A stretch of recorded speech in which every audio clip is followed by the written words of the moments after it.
Hola amigos! Welcome back to our channel. Today we're going to learn something very important in Spanish, how to say sorry. Apologizing is a key part of communication, and knowing how to do it in Spanish can help you build better relationships and navigate social situations more smoothly. So, let's get started.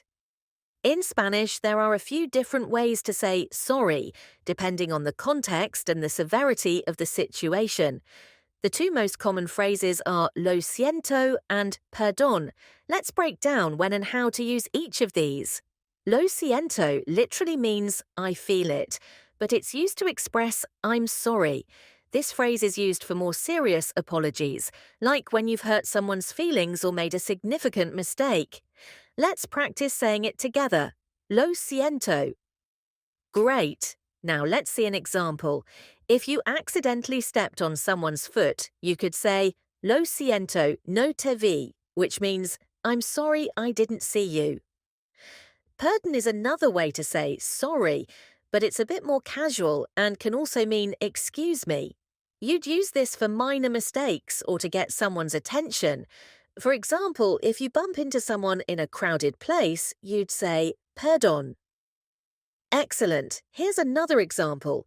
If you need to pass through a crowded area, you could say, Perdón, puedo pasar, which means, excuse me, can I get through? We also have disculpa and disculpe, which are used similarly to perdón. Disculpa is informal and disculpe is formal. You'd use disculpa with friends or people your age, and disculpe with strangers or in formal situations.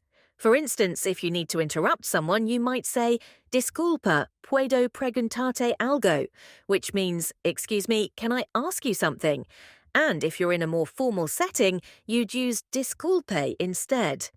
To make your apology even more sincere, you can add mucho to lo siento, making it lo siento mucho, which means I'm very sorry.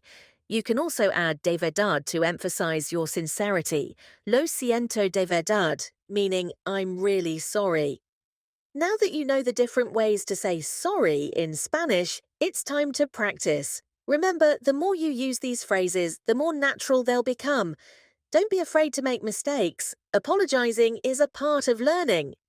That's it for today's lesson. I hope you found it helpful. If you have any questions or if there's something else you'd like to learn, leave a comment below. And don't forget to like, subscribe, and hit the bell icon so you don't miss any of our future videos. Hasta luego! Thanks for watching. Practice your Spanish and see you next time.